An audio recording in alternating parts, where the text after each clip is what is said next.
Hello and welcome to the Double Your Freelancing podcast, where you'll learn how to raise your rates, get more clients, and just generally live a way better life as a freelancer or agency owner. I'm your host, Zach Swinehart, and today I'm talking with Taylor Jacobson from Focusmate, which I'm really excited for. Been a fan of Taylor for many years. I first started using Focusmate myself in 2018, which I don't know if I'm allowed to call myself an OG, if you would agree, but I'm calling myself an OG. I'm saying I'm an OG Focusmater. If you haven't heard of Focusmate, which you should have, because I talk about it on the email list a lot, it is basically virtual coworking. Where I really like to use it is almost as my secret superpower for doing stuff that I don't want to do. If you struggle with actually spending time working on your business instead of just reacting to client work fires, if you've ever talked to me, you'll probably hear me saying you should go book a freaking Focusmate session. So before we get into all the crazy juicy detail, probably a good question to ask. What exactly is Focusmate? What's the 30-second overview of what it even is? Beautiful. Yeah, Focusmate is dead simple. It is you and another member of the Focusmate community getting on a video call together where you keep each other company while you each work on your own stuff. And that can be 25 minutes, 50 minutes, or 75 minutes. And we let you tell us your preferences for what kind of partners we put you with. And then you can also save your favorite partners. So you kind of build your own little co-working tribe of favorite partners. But it's really just that. It is you and another person keeping each other company while you get stuff done. At the beginning of the call, you share with your partner what you're going to work on. We stay on video during the call. And then at the end, you check in. You ask each other how it went, you celebrate a little bit, and that's it. And really, the kind of critical thing here is, as simple as that sounds, it's just absurdly effective. Yeah. And it has been for me, certainly as a Focusmate user. So I'll share later in the episode, some stories about the impact Focusmate has had on me, because I do really think it's been hugely transformative over the years. But yeah, for now, we'll dive into the juicy promise. But it's good to know what Focusmate even is. The sexy hook that Taylor and I thought of for today's episode, and why I'm so excited to dig into this stuff with him, is that when done right, Focusmate specifically, or accountability buddying in general, can be this really great shortcut to grow the business of your dreams, be the best version of yourself, and do things you never even thought possible. And I know that's a big promise, but Taylor has told me some pretty cool stuff in the pre-interview about some transformations that people have experienced as a result of kind of proving to themselves that they are the type of person who can do blah, blah, blah thing, and using this as a tool to get there. Pretty cool. So we'll dive into it in a minute. Last little part of the pimped up intro. Focusmate has had 4.5 million completed sessions on the platform, 215 million minutes of focus, and users in over 150 countries. If you ever want to go join for yourself, you can do up to 3 sessions per week for free and join at focusmate.com. Did I miss anything, Taylor? Anything pimped up you want to put in that little intro? This is just me off the top of my head. No, right. Man, I'm just excited to get into it with you. Stoked to be here. Cool. All right, so the promise to the listeners, by the end of this episode, you will know how to live the life of your dreams, guaranteed. But maybe not legally guaranteed. Asterisk. So basically the hook here, and this might just be a really good jumping off point. Taylor was telling me about a mutual friend of ours, Jordan, who leveraged Focusmate to kind of transform the way he saw himself. And basically when most people start Focusmate, they use it as this enforcement tool. Certainly that's how I use it. I have this thing I got to do and I don't want to do it. So I'm going to book a Focusmate so that this other person forces me to do it.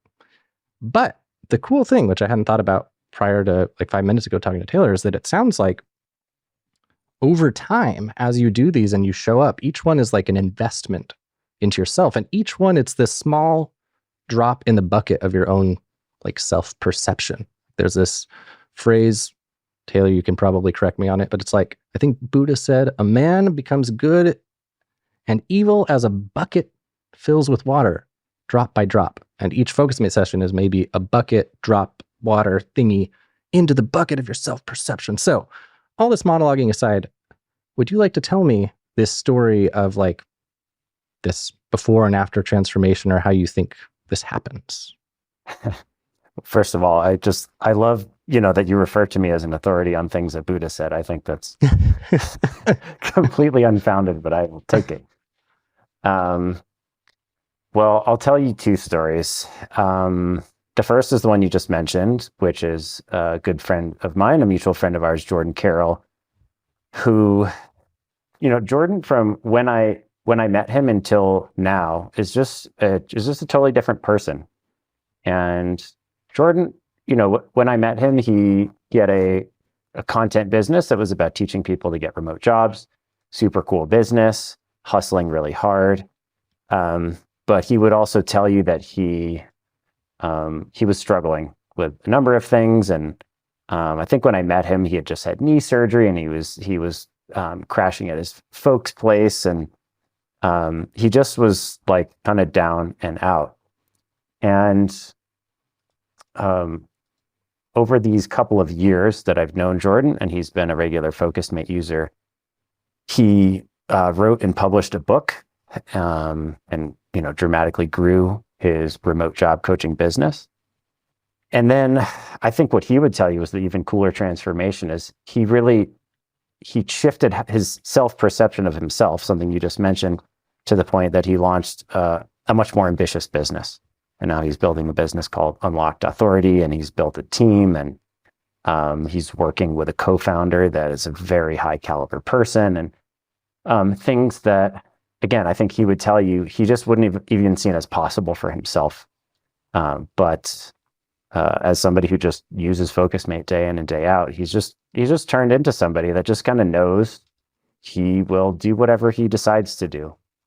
And as simple as that might sound, it is like a phenomenally powerful thing. And it's kind of like it's just like the sky opening up for a lot of us who struggle with following through on stuff, which is probably most of us.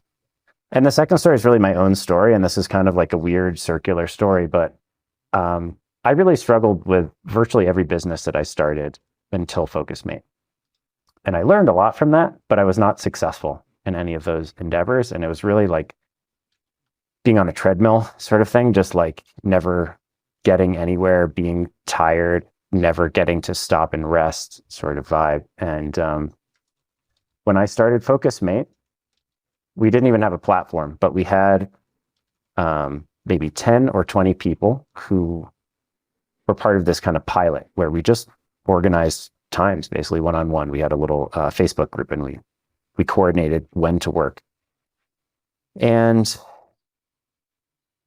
coordinating Focusmate sessions with those first 10 or 20 people is what got me into a state of productivity where I really got from 0 to 1 with Focusmate, where it was like scary and everybody thought the idea was really stupid, and like, who's going to want to get online with a stranger and blah, blah, blah. This was before the pandemic, when apparently it was just me and Zach who were silly enough to do this. But these people who showed up for me and with me every day are the ones who got that momentum building, and who helped me to build the first version of Focusmate, and helped me keep going and keep searching for a co-founder and. But it was a really scary transition for me, where I had really never built anything of that scale or importance. And I had a lot of failure stories kind of on the heap behind me. And I was really doubting whether I was, quote unquote, the kind of person who could build something like this, right? And working on Focusmate has actually transformed me into a much more confident, self-assured, and I'm going to sort of reuse this phrase of like, I can do anything that I want to do, anything that I set out to do. I'm confident I can do it. Yeah. So many nuggets there, takeaways, especially for people who want to start their own SaaS and stuff. I think something that probably we have alignment for, like prior to DYF, I had tried to start a bunch of SaaS businesses in the product first way. And I was just sick of it. I was sick of dumping so many hours into something. I was like, all right, I don't care what I do next, but it will be audience first. And started my like freelance blog because I knew about freelancing and figured I'd see where it goes, and ended up partnering with Brendan and Laura for DYF. And I love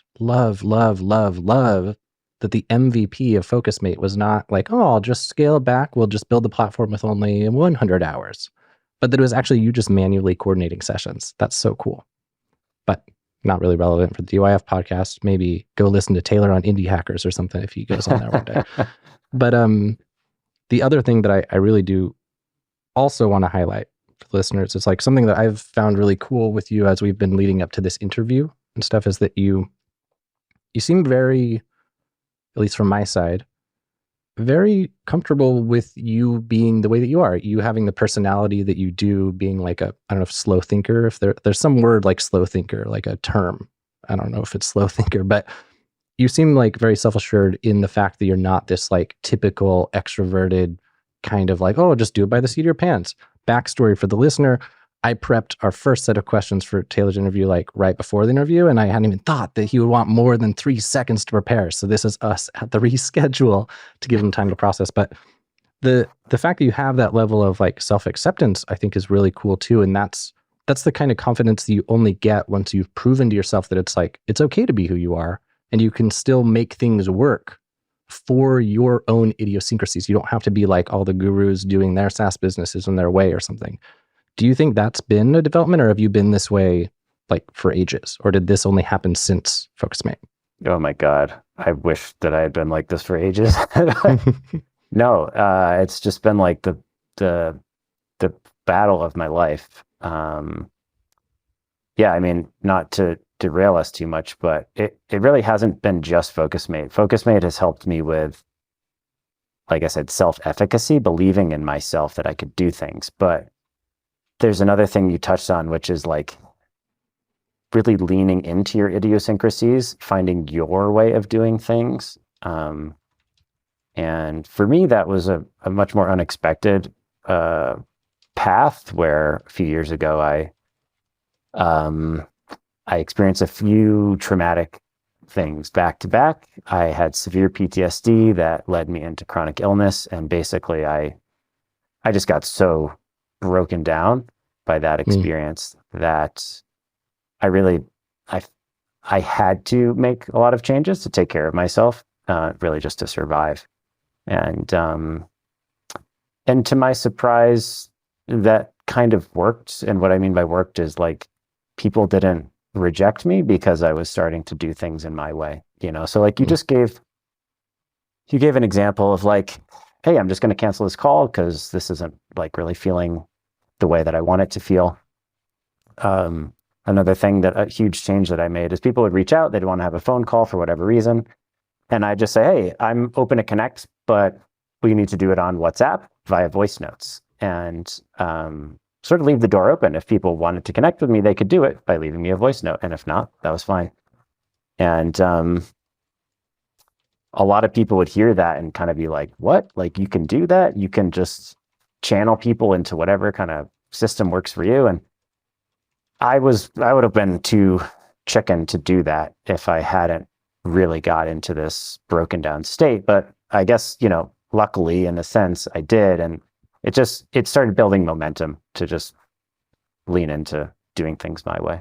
Something that I think will be interesting to dig into more is that it seems like often in my experience and in yours, like sometimes permission to lean into your idiosyncrasies or neurodivergencies or whatever, like your weird stuff, permission to lean into those seems to either come, and I'm curious to hear what you think. Correct me if you think I'm wrong or if you have a different take, but it seems like it almost comes either from hitting rock bottom and like you can't do the masking anymore. You can't like adapt to this world anymore, or being like critically acclaimed and everyone loves you for these things and they're why you're successful. But the middle ground, if it's like, I'm just a regular old person trying to figure shit out, it doesn't feel like you can quite do it there. It has to be almost like one or the other. Almost like you made it here, and this is going to be the tie back for how Focusmate can affect your own perception of self-efficacy and how you see yourself, because that might be the shortcut. But yeah, I'm curious, do you think there ever is a route where if you you know you're going against the grain. You don't really have anything you can lean on to say this is definitely okay. How could you cope with like the imposter syndrome coming up if you haven't yet gotten where you want to go or made some steps? I don't know. Do you get what I'm getting at here? Is this a weird thought train question? If I understand you, it's like, how do we change our behavior? How do we be okay with it? Like, how do we be okay with leaning into our idiosyncrasies and not feeling like it's going to compromise our ability to be successful? Something like if you have people reaching out to do a podcast interview with you, and it, like right now, Focusmate's a big platform. You don't need to be on someone's podcast to do well. But if it were early on and you needed every freaking drop of media attention you could get, it would probably feel less safe because it might be the kind of thing that would cost you to interview. Or if you are a freelancer doing something like this, it might cost you a client, and losing out on a client would be a big deal. So I'm wondering, is there ever an instance where someone could realistically feel okay with that, or would it always maybe require like some momentum first, and that maybe that's just part of the thing? Oh my God, such a good question. I think the answer is yes and no. It's no in that, like, yeah, until you feel safe to do it, it's not a good idea to do it. And safety is comprised of many, many factors. And I think it's really important that you're taking like a grounded, reality-based perspective on this. That's not like gaslighting people about, you should just be able to be yourself. I really don't like that kind of toxic positivity. It's really hard. And on some level, you have to get to a point where the benefits outweigh the costs in order to make those changes. That's just kind of how behavior change works. And there's different ways you can get there.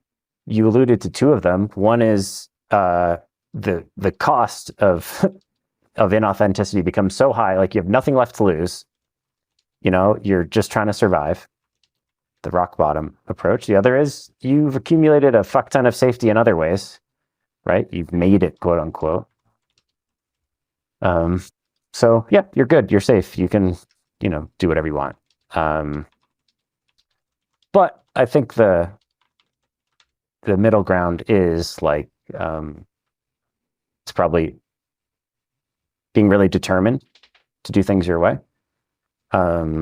Not in a kind of screw the world sort of way, but just a really deep commitment to it. Because what I notice is most people take themselves out of this race before they even start. Just this morning on my LinkedIn post, I was talking about, I was celebrating how I had a really slow morning and how a younger version of me never could have done that, because he would have been so stressed out and so like, oh my God, it's Monday. I got to fucking get into go mode. And this commenter was like, well, I have a mortgage to pay and a kid to put through college and an 8-to-5 job and blah, blah, blah. And I think those are all important circumstances to take into account. But the energy of his comment was like, it's impossible for me. Why even bother considering this? And we do that to ourselves all the time, where it's kind of, it's just easier to just assume that we can't do something. So no matter how successful you are, no matter how rock bottom your bottom is, you still have to decide at some point, like, I want to find a way to do things that feels better for me. And I think that decision is the only non-negotiable part of that transformation. And then like making that more grounded, what we're really talking about is like, how do you create safety for yourself? What are the resources that you can bring to bear to give yourself the ability to say no to that client or to reschedule that call or whatever it is? And so making that, on our pre-roll, you talked about focusing on process rather than outcomes. This is the outcome is, freedom to reschedule the call or whatever. But safety can be broken down into like, okay, I need X amount of money. I need to, make sure that my nervous system is grounded so that I'm not responding from stress and freaking out. And I'm thinking, okay, do I really, can I try to reschedule this podcast, or do I really want to just push myself to do it this time? Right. And so, I would like, if I wanted to become more of myself, I would try to break that into how can I resource myself incrementally financially? How can I resource my nervous system incrementally, right? Like, am I eating well? Am I sleeping well? All these things contribute to also not just are we safe, but how safe do we feel? And that's going to help us make better decisions about, ooh, should I just like muscle through and do the podcast now, even though I'm not totally prepared? Or yeah, is it actually okay for me to ask Zach to reschedule this time around? Yeah. Yeah. And I love that so much. It's, I think that I'm always hesitant to to give prescriptive advice for everybody always the same way. But if I were to put one label on all freelancers, I think I can pretty safely say that all of us got into this because we wanted more freedom. And that's kind of what we're talking about here. Is like the epitome of freedom. It's like in the financial independence space, they say getting to the point of having, quote, fuck you money. Like the definition of freedom is being able to walk away, being able to say no to something that you don't want to do without feeling like you have to, because otherwise you can't pay the bills. Because ultimately, I would rather have my child not starve to death than have to go to this interview I don't want to do.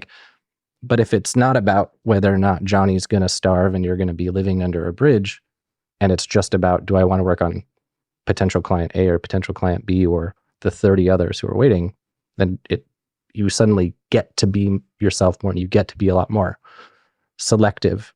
So the natural question that would come up is, okay, cool. How do you get there? And fortunately, it's a great tie-in for the episode because the answer could very well be Focusmate or something similar. So that's kind of the hook here. And that really is the bridge.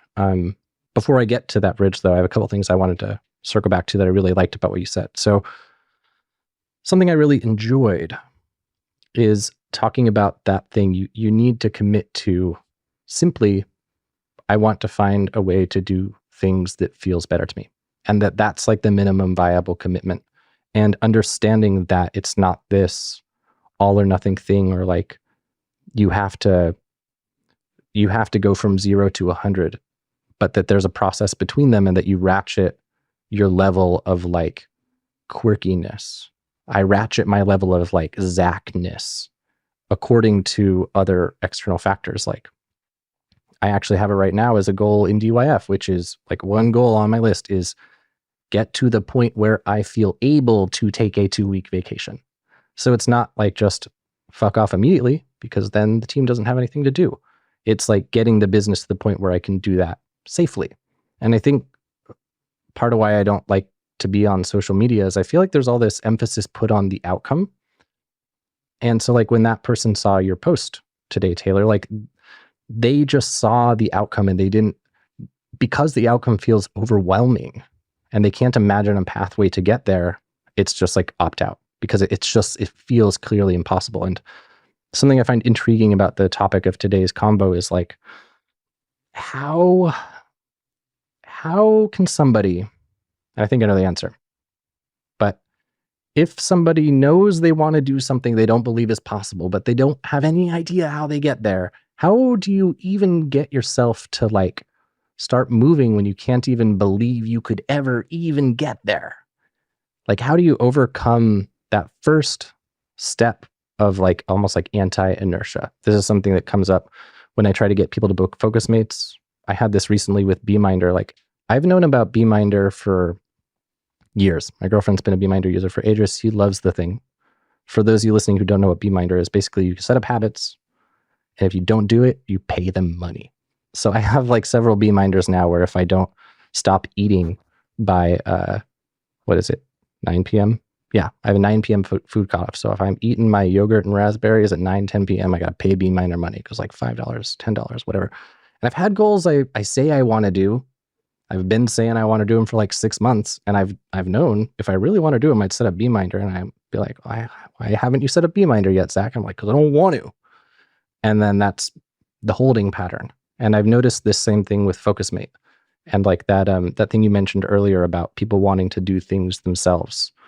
When I was freelancing, this was a bit in the pre-interview that I hit stop on because I want to explore.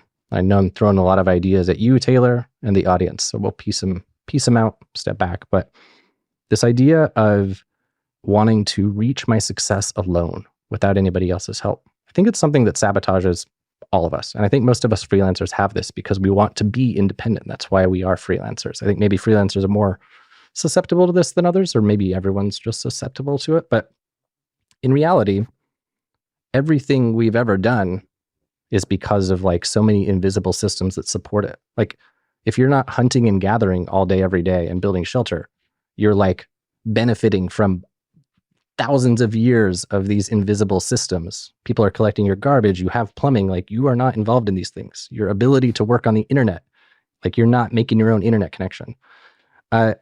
So I guess maybe to unpack all this, I think an interesting first question would be, if I'm struggling to believe that I can do something, but I know I want a change. I have this vision, this secret vision that I would never say out loud for this like life that I dream of, but it feels too lofty. And I know if I told my friend circle, they would laugh at me or whatever. But nonetheless, I want to do this really big thing, but I don't believe I can. What's the way to like believe?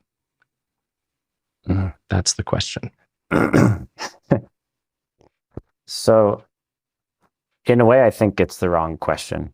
I don't think we should care at all about whether we believe we can do it on some level. And we'll come back to,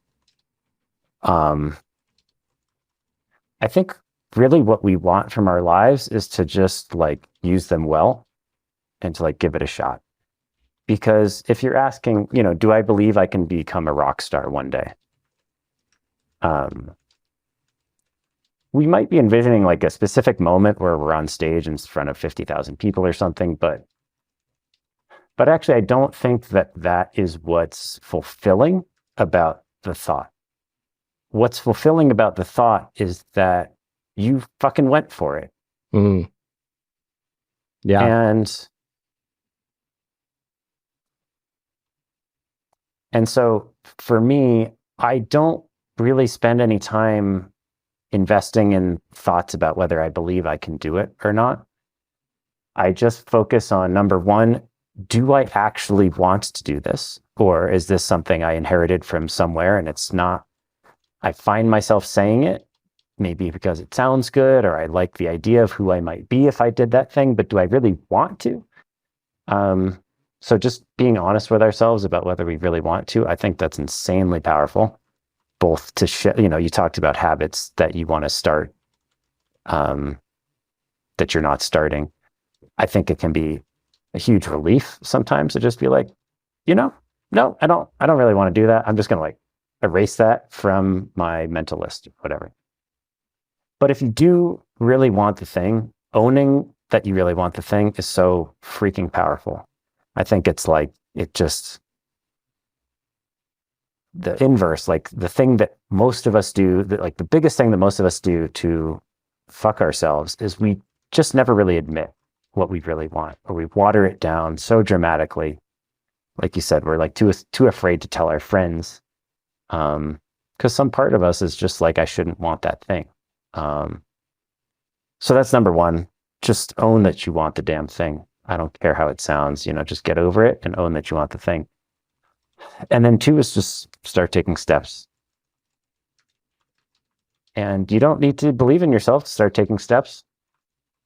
You just take the steps, and the steps are going to get you the next steps and the next steps. And so I don't want to be reductionist and say that our beliefs don't have any role to play. But, this is true of so many things. It's just like taking action kind of solves all other problems.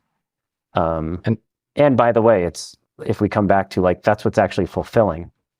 Me feeling like I'm living the life I want to live isn't that I got on stage in front of 50,000 people, but it's that I'm waking up today and I'm not deluding myself that I don't want that. I'm going to go for it. I'm going to do whatever that means for today. And generally speaking, like I'm going to go to bed at the end of today and I'm going to feel pretty good because I did that, versus some kind of self-loathing or anxiety or depression or all the things that come from just pretending that, we don't want the things we want. Yeah, that's great. I have a few things I've been flagging that I want to circle back to. But on that last bit, it's like the cognitive dissonance at the end of a day of like this vision you hold in your head for how you want to be, or this thing you say for what you want. Like I say, I am the type of person who wants to work out every day, but now it's 6 p.m. and I'm eating Cheetos and playing video games yet again. Every time that a day ends that way, where there's that dissonance between what you say or what you believe and what you actually did, like it doesn't feel good. Everything else aside, whether or not it affects your life trajectory or anything, like just doesn't feel good. It doesn't make you feel like you're the kind of person who will do the things you got to do. But conversely, we've all had those days where it's like a masterpiece day. You end the day and you don't feel good because of the results you got. You feel good because of what you did. Or at least I would imagine we've all had those days. You know, you wake up, you had to do your taxes a day and you just did them. And then you had to respond to this client email and you just did. And you had to do this work. Like, at least for me, the days that I'm most proud of myself for are the days where I had something hard to do that I was putting off and I just did it. I just freaking did it. Those aren't necessarily my favorite days, but they're probably the days where I'm most proud of myself. My favorite days are the ones where I make a lot of money. But the days where I'm most proud of myself are the days where I did the things that I really didn't want to do. And I think that you tapped on an interesting point, which is like, at least for me, it's easy to obsess about doing things the right way and thinking, and I do think this might be a freelancer thing, because like, I think my perfectionism probably is fed into a little from my success as a freelancer, because as a freelancer, you're rewarded for doing really high quality work and not making mistakes, and making sure that when you do something the first time, it's correct, because clients don't like to catch your mistakes. But I think that when it ripples into like growing a business or growing a life that I want, thinking that I have to hit the ball perfectly on the first try, and getting so wrapped up in how to do that I don't actually go and hit the ball is a mistake, because it's almost like this idea of prerequisite belief. And what I found is kind of what you were touching on, is like the moment I take the first step, even if it's not like the right step, even frankly, if it's a step in the wrong direction, like in hindsight, I see it was misguided and I was like, oh, stupid, why did you do that? It still like starts this like magic invisible process where like people come into your sphere of awareness, and just like magic shit starts to happen, you know, like lucky things come your way and you notice opportunities, and you can't really point to one thing and say that it was because of that. It might be the straw that broke the camel's back or whatever, but it's like the act of taking a step and investing in yourself, even if it's not the right step, it alone is the thing that later creates the belief. I don't know. Do you agree with this? Well, I think there's a ton of power in what you just said. I have to think more. I don't know if the belief even matters, but you've crossed over like the Rubicon from, if you're not taking steps, you're really trying to avoid failure. You're trying to protect yourself from getting hurt. You're doing some egotistical mechanism, right? And as soon as you took that first step, you've kind of just said, you know what? I accept whatever pain is going to come, because I put down my shield and I took that first step. Like you said, even in the wrong direction, it really doesn't matter, because it's not yes, you want to get there eventually, but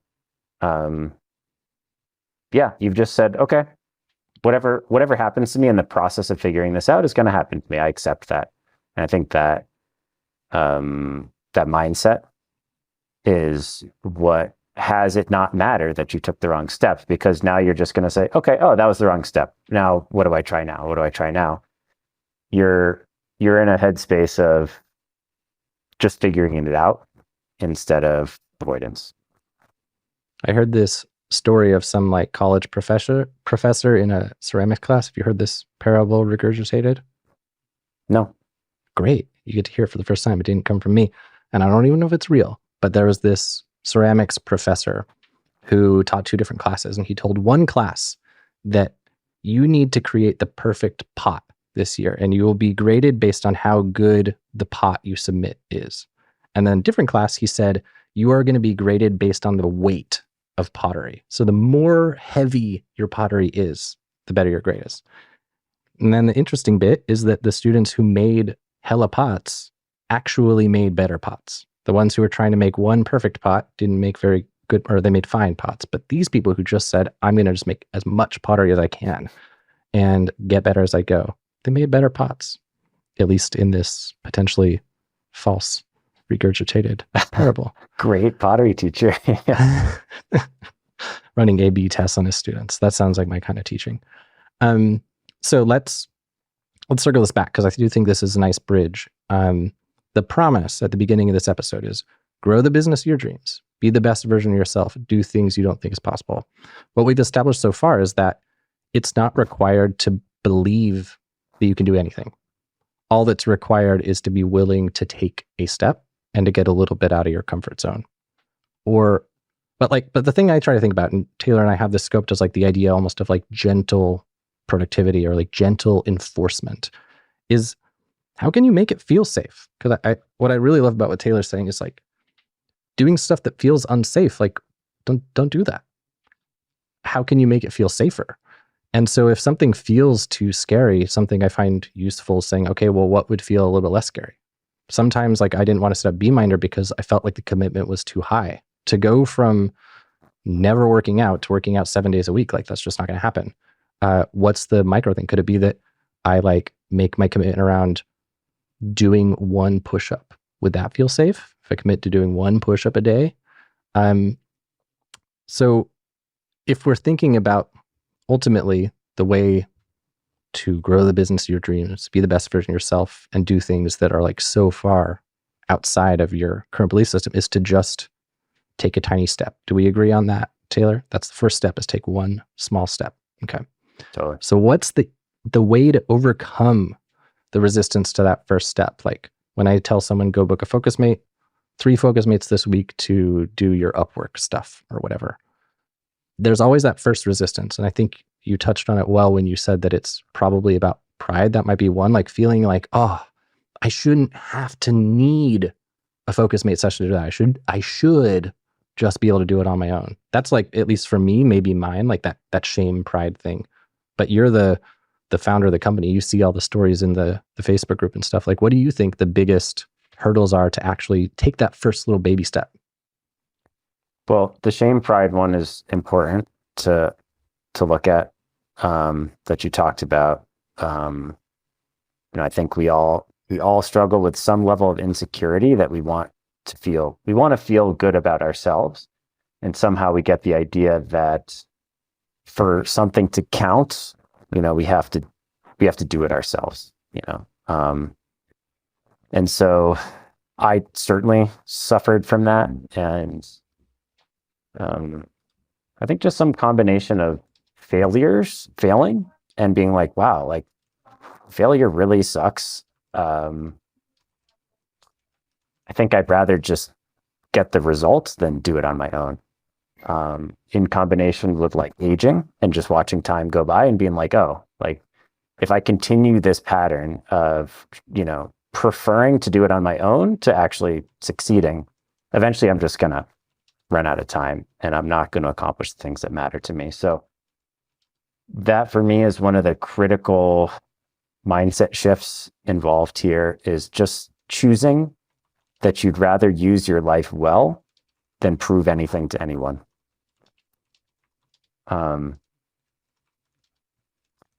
A second hurdle for people is, who's my partner going to be? It's vulnerable, right? You're kind of implying by showing up for that first Focusmate session, you're implying like, hey, like I could use your help. I can help you, but I could use your help too. We're going to help each other. And a lot of people are really bad at receiving help because of what they make it mean about themselves. There's something wrong with me. So who's this person going to be? Are they going to be weird? Am I going to feel judged or ashamed or something? Of course, like I think you have implied in your notes, the overwhelming experience people have is they show up and they're like, oh, this is a really nice person who's rooting for me and I'm rooting for them. And it's a really positive, energizing experience. But when we're just hanging out with our own negative thoughts beforehand, those can kind of take over. Those are a couple big ones. So something I'm reminded of as we're chatting is this thing I heard from Brian Johnson from Heroic, which is buy your willpower at the store. So like if you go to the store and you buy a bunch of donuts and chips and you bring them all home and now they live in your house with you, you like sign up for this situation where you feel like you should be able to resist the temptation. Whereas if you had just not brought the stuff home, you don't even have to resist anything. You just made your life way easier. And I think that this whole concept of Focusmate or BeMinder or any other tools that help bring out the best in a person, it's kind of the same deal. Like if you feel like you need to be able to go it alone, and that might look like Focusmate. It might look like not feeling like it's legit to have a partnership where you have a collaboration and your partner sends you freelance work because you didn't like, quote, get that work yourself or something like that. By subscribing to these belief systems, you're just kind of making life harder than it needs to be. I think, at least in the US, we're trained this way. I was recently reading, Jordan actually recommended it, Who Not How. And in that book, he talks about how like in school, we are indoctrinated with this belief system because you're not allowed to quote, copy others. You're not allowed to get help on things. It has to be all you. And I think maybe that's where a lot of this stuff comes from, like this belief that we are an island, but alas, we are not. So let's get a little bit more tactical with this. If we take all this kind of background that we've given and we merge it in with the end goal of like how to build your dream business, how to grow an awesome life or whatever, what are the things we need to give like a step-by-step on before the episode's over? That's kind of like the core message for people is like, if you're avoiding things that can help you or making things unnecessarily difficult, knock it off. And it can be really helpful to adopt a kind of mantra that's just like, what's the easy way to do this? Or if there were an easy way, what would it be? Or whatever can like just get us into a different state of mind. First it's getting over the hump from not being in action and making excuses and whatever, to just like, okay, I'm going to do this. This resonates. This is the right thing. I'm going to do this. Now, what do I do?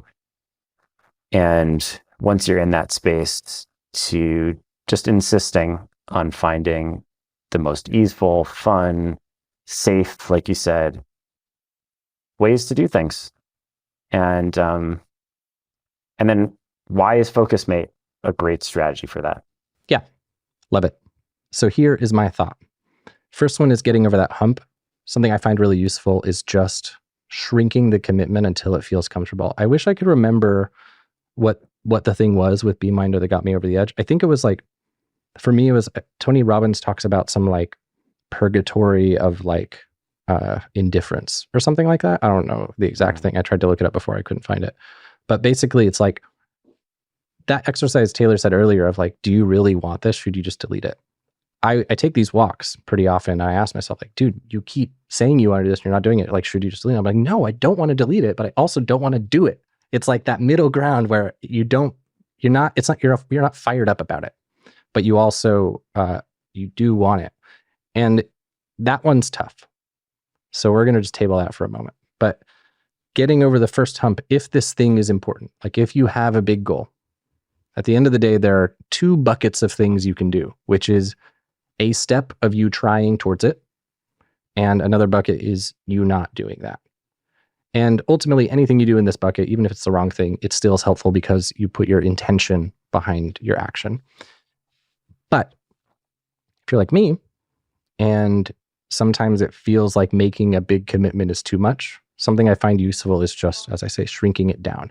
So if I were to say, like, let's say you came on an accelerator session and Zach says you're supposed to book 10 Focusmates this week to work on this thing, and you're about to go about your life and go, oh, that feels like too many.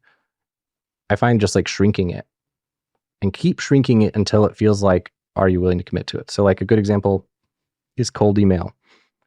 If you want to do cold email well, you should send many thousands, but probably that's not a good first goal. And ultimately for most people, it's like, you just need to click send. the first time.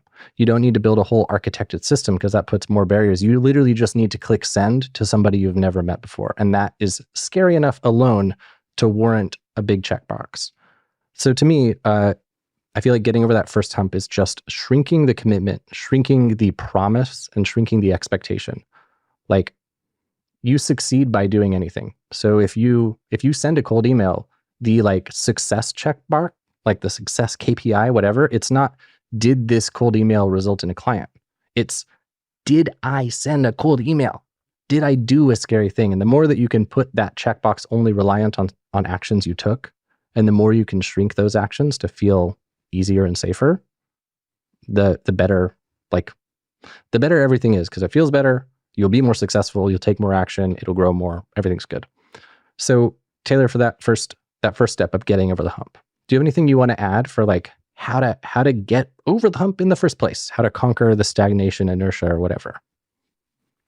I think you nailed something that's incredibly valuable, which is like find really, really small steps. And one of the places a lot of us get stuck is we write, like, I think to-do lists are great, but one of the ways we kind of mess them up is, imagine you want to learn a new skill and you found a course and you signed up for the course. And now in your to-do list for today, you write, do the course. Well, let's assume this course is like a 6-week course. You can't actually do the course today, right? And there's something very intimidating and overwhelming and confusing even about reading a to-do that you gave yourself, which you cannot do. So, this is one of my hacks for myself is I try to write my to-dos in a way that are like, I'm programming a really dumb robot. Like, write this thing in such a way that I turn myself into the robot and I execute it. So it's like, okay, the to-do is, 15 minutes of module 1 of the course, right? So that certainly helps. Being specific, making it really small. Absolutely. And one thing I want to add, I can't believe I didn't say this. It's such a great promotion for Focusmate. How could I not have said this? What I do is, and this is not me bullshitting you, I'm not just saying this to promote Focusmate. What I did before we ever even talked is I'll set goals that are like schedule X Focusmate sessions for blank thing. And that was like literally my weekly goals, is it would be spend 10 Focusmates on this course. And what I have now for course students who join our courses is like, I give them a raffle ticket to win like free freelancer stuff if they send me a screenshot of them scheduling 2 blocks where they're going to just like go through the course. And that focusing on that lead measure of like, what can I control and not the outcome from it? And then what structure makes it easiest? So like for me, saying spend 2 hours this week is kind of like hard, because where do those 2 hours come from? They come from somewhere. And that's why doing something like spend 2 Focusmates on this is great, because I'm not promising I'm going to get through a module or a lesson or even have an insight. All I'm promising is that I'm going to show up for 1 hour and 40 minutes to bang my head against this wall, maybe get nothing at all done, that kind of thing. Yeah. Yeah, well, I think I like that you made that really concrete, but what we're talking about is setting process goals as opposed to outcome goals. And that's a skill. Like, you have to learn how to break things down and find a process that supports you to make progress. But ultimately, like anything is accomplished through some process that allows you to make consistent progress. And I think you're right. Like, this is one of the things that's magical about Focusmate, is that even if you're really struggling to break down your goal into smaller steps, you can just say, I'm going to book a Focusmate session. That's my first step. And then I do this all the time, where for me, it's important to not over plan my Focusmate sessions, because then I'll kind of get stuck and I won't even book them. So I just say, I'm just going to book, I want to be productive this much today. So I'm going to book that many Focusmate sessions. And if I'm not sure what to do, the first thing I'm going to do is just make a little plan, right? Break it down and like say, okay. Your first session will be figuring out what you're going to do on your other sessions. Basically. Exactly. Oh, I love that. That's so smart. So you book a Focusmate. Maybe if someone wants to book a lot of Focusmates, they could book a Focusmate, only one, wherein they book other Focusmates. Perhaps that's the smaller first step. And then you never escape. Yeah, but that is a good hack for me where I'll get on and I'll be like, oh, I have to tell my Focusmate partner what I'm going to do. And if I don't know the answer, then I just tell them, hey, I'm gonna make a plan, Mm, for the rest of the session, the rest of my day. We also have Focusmate has 25-minute, 50-minute, or 75-minute sessions. If I'm feeling really stuck, I'm gonna book a 25-minute session because what we've talked about is moving from the stuck place to the in motion place and the importance of that, both psychologically and practically. So 25 minutes is nothing, but oh my God, how much better you feel after you got in action and you just got a little momentum going, and then suddenly the floodgates open mm, often. totally. Yeah. Something I was doing for a while is like, I would only schedule one Focusmate a day, but very first session to get the momentum. Something I want to highlight that you said that I think is really cool. Uh, at least for me, procrastination most often comes, like more than anything else for me personally, biggest procrastination trigger, unknowns. Like when I don't really know what I was doing last, or if I don't know what I'm supposed to do next, or if I don't know what the scope is, I will always choose a known shitty piece of work over an unknown, potentially awesome piece of work because it's just hard, like the cognitive effort to figure it out. So I love the idea of just scheduling Focusmate, and you'll just be spending some time thinking about what you're supposed to do and thinking about how many Focusmates it warrants. I think that's a really great hack, if you will. Alrighty. So Taylor and I paused. We were thinking of how to tie up the episode. We've got a hard stop coming up. And we've got a few things to just quickly go through. And then I will share some of how Focusmate's been transformative for me. After Taylor goes to the bathroom, it is gone forever. So, a couple quick ones. Taylor, when do you think accountability is non-negotiable versus optional? How do I know if I actually need it or if I'm doing fine on my own? Again, with this question, I feel like we're so like accultured to think of accountability as like a penalty or like a bad thing for bad boys and girls. And I just think that's unhelpful framing. And for me, like the framing I come back to is like, does this help me? Does this help me be a better version of myself? Does this help me do more of the shit that I want to do while I'm here on planet Earth? Yes, great. If not, that's fine too, but I think accountability kind of has a bad brand, and it's like that negativity, and I just don't think it's necessary. Yeah, I've had a lot of value recently asking not with quality as the KPI, but ease. So not how can I make this better? How can I make this easier? And I think that's nice tie in here. But before I pull threads, hard stop coming out. So Taylor, next question. How can someone aspire to be productive while being gentle on themselves and still seeing work as something that supports living a good life versus like the goal being becoming a total work efficient task completing automaton? Yeah. Again, there's a thing in society and the world of talking about productivity that is like, how do we optimize ourselves? And for me, it's like it's a fearful kind of conversation. And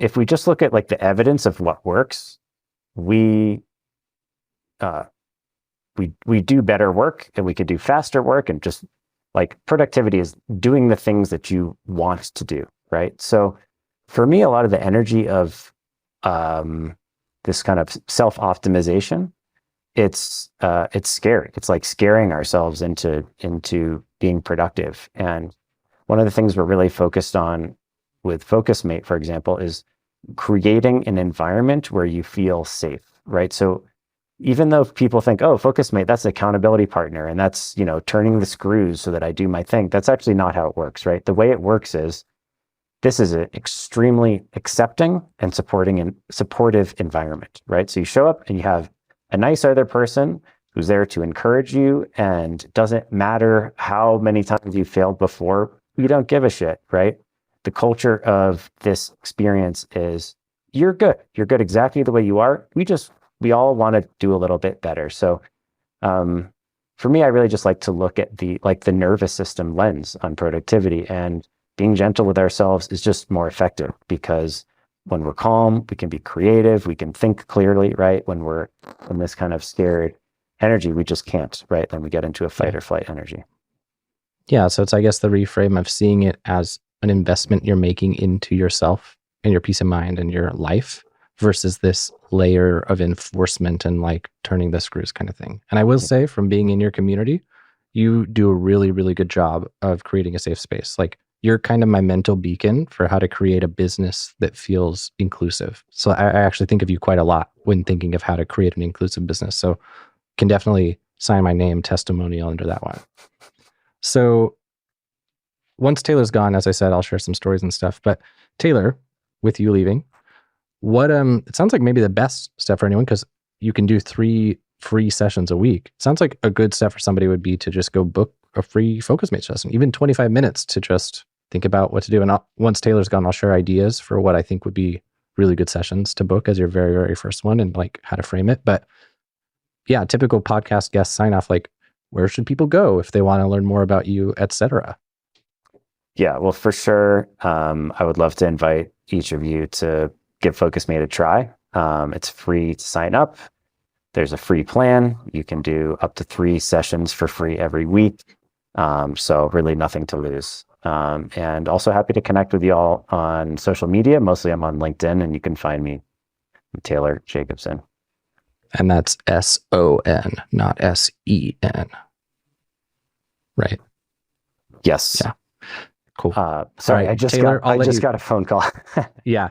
Taylor is at the hard stop. We'll connect later.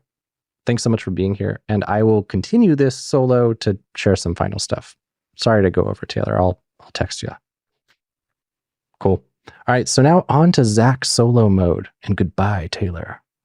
I'll wait for him to disconnect. All right. He's gone. Just you and me now. We can say all this stuff. Just kidding. So the things I had down that I wanted to kind of go into, but we didn't have time because, as usual, I'm super long-winded. I wanted to share a few ideas for you of how you can use Focusmate, what I think a good first session would be, and talk a bit about why it's been impactful for me. So I first started using Focusmate in like 2018, and around the same time, I learned about these guys behind Work Cycles, which is kind of like a similar hook as Focusmate. The Work Cycles people, their business called Ultra Working. They would hold like work marathons and stuff, and these pentathlons where it was like getting matched into a group and prioritizing your goals. And it's almost like a sprint. And the pentathlon is cool because it focuses on all areas of life, but they're quite intense. Work Cycles sheets that they have are like a solo version of Focusmate. But Focusmate was the thing that kind of like got me started down this whole productivity exploration. And it's been huge.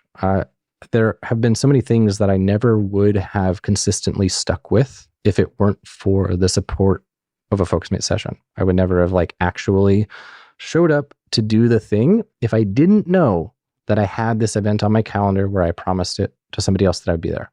I'm not promising that I'm going to make the app work in one day or something, but showing up and working on the code was huge, especially when I was like learning skills for the first time. So I found at this point where I typically think, oh, I should book a Focusmate, is for anything that I want to put off. So we talked earlier about procrastination stuff. Like these days, I don't book Focusmates much because I feel like I've like made that transformation a little bit into seeing myself as the kind of person who will just do what needs to be done, which I hadn't really thought about prior to this conversation with Taylor. And I'm not perfect. I have plenty of days where I just like burn the day down and go play video games or something. So don't think I'm sitting here as Guru Zach or something. But nonetheless, especially with my ADHD, it can be really hard to do hard work.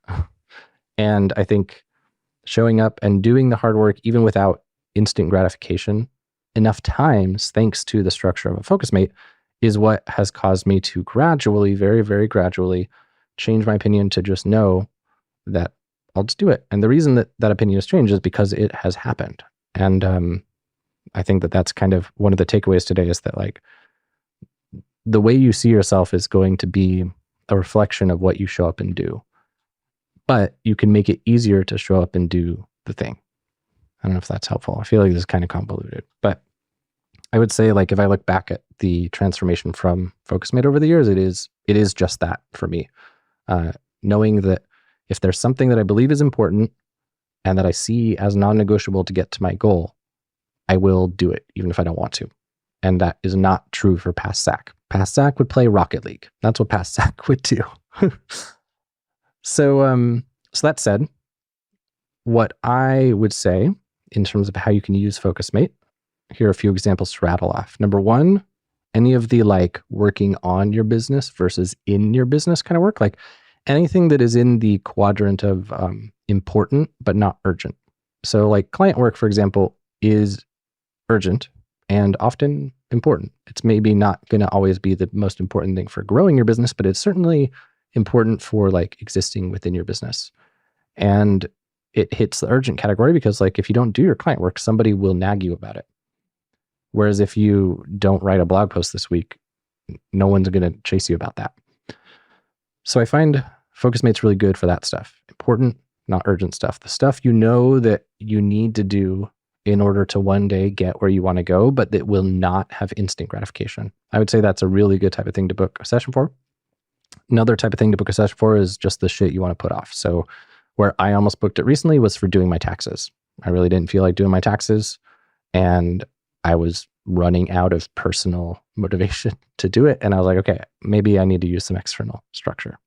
In the end, I didn't need to because there was a tax deadline looming, and that is the thing that did what it needed to do.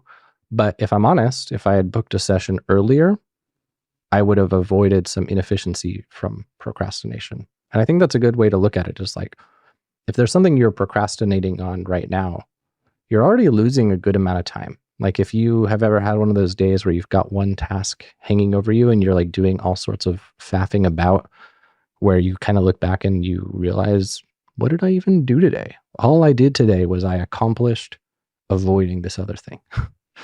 I don't know what happened within that, but I do know that I spent a lot of time avoiding this thing.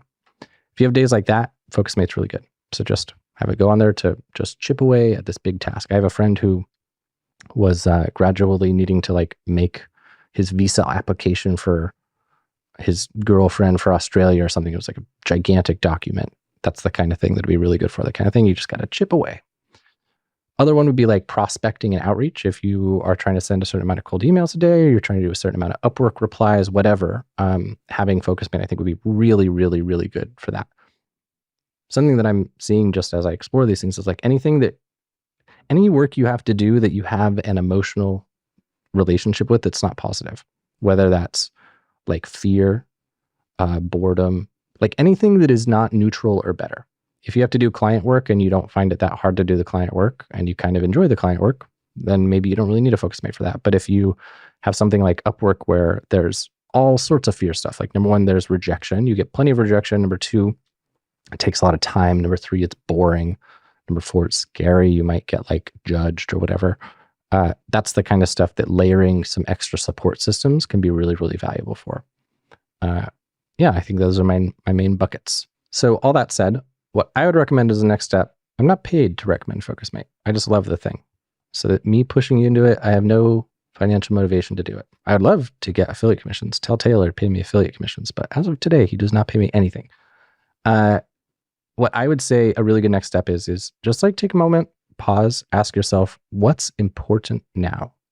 This question has been really, really transformative for me. There's another one I learned from Brian Johnson from Heroic, like not getting too overwhelmed by those final steps. Like that person Taylor mentioned who was saying the thing you outlined is impossible for me, the thing from his LinkedIn post, whatever. Like to me, that's a sign that this person was focusing too many steps ahead.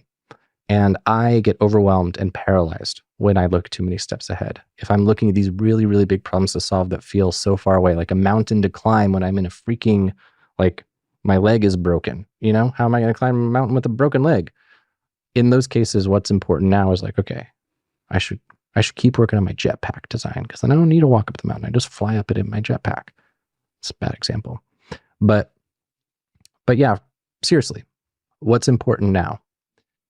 If your business like has a lot of glaring problem areas or areas that need attention, it can feel like they're all fires to put out. They're all important. But ultimately, every business kind of boils down to a few categories. One of them is lead gen, one of them is sales, and one of them is product /fulfillment you doing your work for clients. So if you look at those three buckets, lead gen, my ability to get people who want to buy things from me, that's lead gen. Sales, my ability to convert people from wanting to buy something from me to buying a thing from me. And product / your services being creating the thing they bought from me. Those are your three buckets. Which of them is the most important right now? Do you have no leads at all, no one to talk to, and no work on your plate? Probably lead gen is most important. Do you have work on your plate? You have a few people you've been talking to who you need to talk to more to get them to close the projects? Maybe sales is most important. Do you have an overwhelming amount of projects to do and you just need to freaking do them? Perhaps product is most important. You can never really have two tied top priorities. Whenever I do, I tend to get really overwhelmed and always feel like I need to be working more. We can only work on one thing at a time.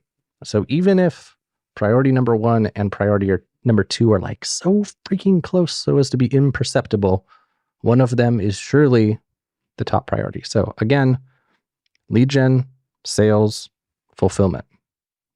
Sometimes your biggest priority, like let's say you're a freelancer who has pretty good lead gen and sales, and you do a good job fulfillment solo, but you want to productize and remove yourself from the fulfillment. That's still like what's most important now might be productizing your fulfillment. That might be the thing you need to work on. So it's not necessarily doing the client work. It might be creating the SOPs to remove yourself. So one more time I ask, what's most important for you right now in your business? What's the thing that if you wanted to dedicate some time this week, should you dedicate time to? So you can pause, think about it. If you really don't know, maybe the thing that you need to dedicate time to is finding out what's most important now. So I would say chew on that a little. And while you're chewing on it, not even while you're chewing on it, chew on it later. If it doesn't immediately come to mind, you can chew on it later. Book a Focusmate session to do that thing. Again, I am not paid, at least as of today. I hope he pays me one day, but I'm not paid today. I'm not paid to tell you this. I'm just telling you this because it's been transformative. So book a session, focusmate.com. You can do 3 a week for free. If you isolated what the most important thing is right now, you know what you're working on there. You're working on that thing. If you don't know what's most important now, the role of that session is to think about it and determine what's most important now. And then you can book subsequent sessions to work on it. So I think that would be a good next step for really honestly anyone listening to this. The actual most important thing will be different depending on your stage. But what won't be different is that it will be beneficial for you to either know what that is or work on it. So thanks so much for being here.